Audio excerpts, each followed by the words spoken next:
This is Tim from Your Six Studios. Today in this video I'm going to show you how to record your screen on your Motorola phone. Now if we swipe down from the top right, we can go to settings right here and we can set this up now under display. So under display, if we scroll on down, there will be an option for screen recording under general.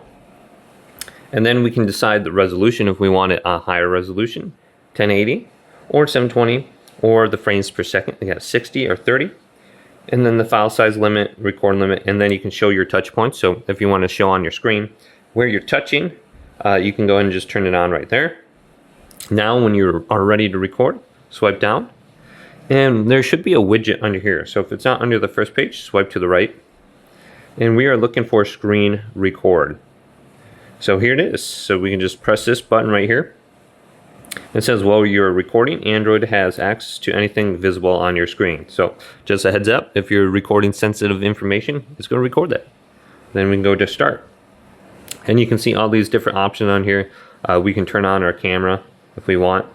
So if we go to this little option right here, you can see yourself, and you can change the viewfinder on the options that I showed you before.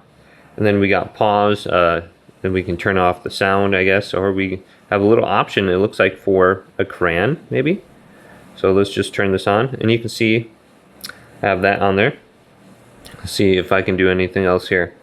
But when I'm done recording, I just go to this little red square, and it should be saved now. It says video saved to screen recording folder. So we can try looking under our gallery, see if we got a folder specifically for that under here. So I got videos up here, and there is a video right here, and this is I guess me recording. So just go under your gallery and you should be able to find it, and here's me. But hopefully this video did indeed help you out. If it did, leave it a big thumbs up and subscribe my channel down below.